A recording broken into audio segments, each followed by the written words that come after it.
இன்னைக்கு கோயம்புத்தூர் ஆனக்கட்டில அமைஞ்சிருக்க நம்ம சஃபாரி ஃபார்ம்ஸ்க்கு தான் வந்திருக்கோம். சோ இந்த ஃபார்ம் ஹவுஸ் பாருங்களேன், வேற லெவல்ல கன்ஸ்ட்ரக்ட் பண்ணிருக்காங்க. மினிமம் 21 சென்ட்ஸ்ல இருந்து வீடு வந்து இங்க ஃபார்ம் ஹவுஸ் கன்ஸ்ட்ரக்ட் பண்ணி கொடுத்துட்டு இருக்காங்க. சோ வாங்க அப்படியே உள்ள போய் இந்த வீட்டை பத்தி பார்க்கலாம். சோ உள்ள போகும்போதே பாருங்களேன், ஒரு சூப்பரான என்ட்ரன்ஸ் டோர் கொடுத்திருக்காங்க. நல்ல ஒரு குவாலிட்டியான டோர். உள்ள போறதுக்கு நல்ல ஒரு ஸ்பேசியஸான ஹால், உள்ளே ஒரு ஓபன் கிச்சன் கொடுத்திருக்காங்க. பாக்குறதுக்கே பாத்தீங்கன்னா நல்ல ஒரு பிரீமியமான லுக்ல இருக்குங்க. சோ பெட்ரூம் பாருங்களேன், உள்ள இன்டீரியர்ஸ் எல்லாமே நல்ல ஒரு இம்போர்ட்டட் ஐட்டம்ஸா இருக்கு. சோ உள்ள பக்கத்திலே பார்த்தோம்னா ஒரு சூப்பரான லக்ஸரியான பாத்ரூம் கொடுத்திருக்காங்க. நல்ல ஒரு பிரீமியமான லுக்ல இருக்கு. சோ இங்க பார்த்தோம்னா டெவலப்மெண்ட்ஸ் வேற லெவல்ல பண்ணிருக்காங்க. என்ட்ரன்ஸ்லயே நல்ல ஒரு கேட் கொடுத்து உள்ள வர்றதுக்கு ஃப்ளேவர் பிளாக் ரோட் போட்டுருக்காங்க. நல்ல ஒரு குவாலிட்டியான ரோடுங்க. சோ முன்னாடி என்ட்ரன்ஸ்லயே பார்த்தோம்னா ஒரு ஸ்டோன் ரெஸ்டாரண்ட் ரூஃப் டாப்லாம் கொடுத்து வேற லெவல்ல இந்த 360 மவுண்டன் வியூ என்ஜாய் பண்ற மாதிரி வேற லெவல்ல அமைச்சிருக்காங்க. சைட்டை சுத்தியுமே சோலார் ஸ்ட்ரீட் லைட் கொடுத்திருக்காங்க. EB connection. சேஃப்டிக்கு சைட்டை சுத்தியுமே வந்து ஃபென்சிங் போட்டிருக்காங்க.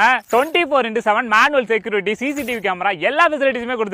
சைட்டுக்குள்ளே வேற லெவல்ல ஒரு ஜிம் ஃபெசிலிட்டிஸும் ரெடி பண்ணி கொடுத்திருக்காங்க. பிளாட்ஸ் எல்லாமே மினிமம் 21 சென்ட்ஸ்ல இருந்து பிரிச்சிருக்காங்க. ஒரு சென்ட்டோட ரேட் வெறும் 1,30,000 கொடுத்துட்டு இருக்காங்க. நீங்க ஃபார்ம் லேண்ட் மட்டும் வேணும்னாலும் வாங்கிக்கலாங்க. சோ இங்க ஆல்ரெடி கஸ்டமர் ஃபார்ம் லேண்ட் வாங்கி வீடு அவங்களே கன்ஸ்ட்ரக்டும் பண்ணிட்டு இருக்காங்க. நீங்க வாங்குற ஒவ்வொரு பிளாட்டுக்குமே ட்ரீ பிளான்டேஷனும் பண்ணி கொடுத்துட்டு இருக்காங்க. சோ இவங்களை பத்தின ஃபர்தரா டீடைல்ஸ் தெரிஞ்சுக்கணும்னா வீடியோலயும் கேப்ஷன்லயும் உங்களோட நம்பர் அண்ட் ஃபுல் டீடைல்ஸ் கொடுத்திருக்காங்க. மறக்காம செக் பண்ணி பாருங்க.